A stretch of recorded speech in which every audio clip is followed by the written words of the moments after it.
we must go away. But we must talk first. That is, I must speak, for until now you have done all the talking. You have told me about your life, now I will tell you about mine. Then we will know each other through and through before we begin on our journey together.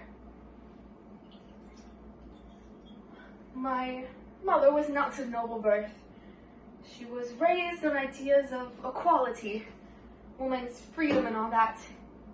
I was born against my mother's wishes, I discovered, and was raised as a child of nature by my mother, and taught everything that a boy must know as well. I was to be an example of a woman being as good as a man. I was brought up in boys' clothing, and was to take care of the horses and the hunt and the saddle and the harness and all such things.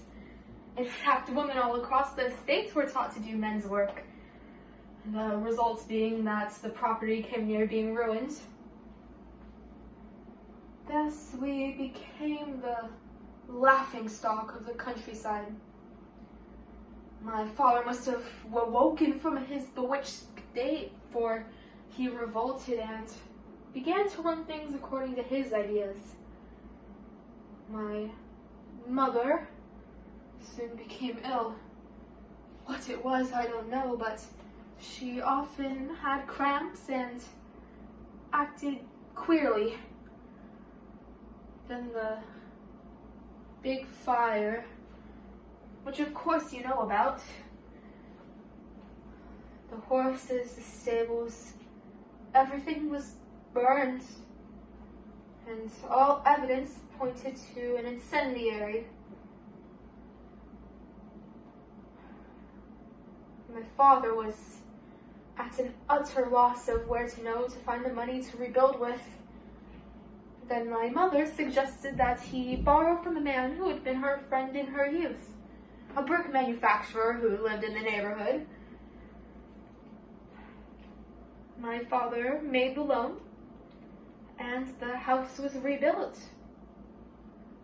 But my father was not able to pay any interest, to his surprise. Do you know who the burner of the house was? My mother. Do you know who the brick manufacturer was? My mother's lover. Do you know whose money it was? My mother's. There was no contract. My mother had some money she did not wish to have in my father's keeping, and so she entrusted it to her friend. All this came to my father's knowledge.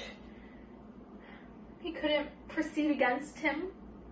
He couldn't pay back his wife's friend, and he couldn't prove it was his wife's money.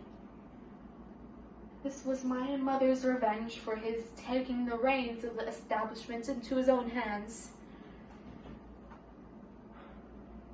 At the time, my father wanted to shoot himself. Gossip had it he tried and failed.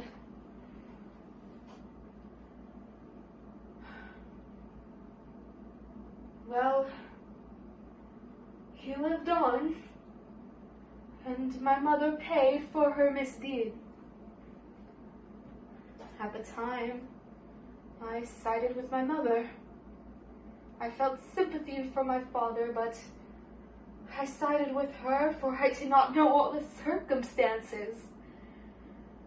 She was her who taught me to distrust and hate men.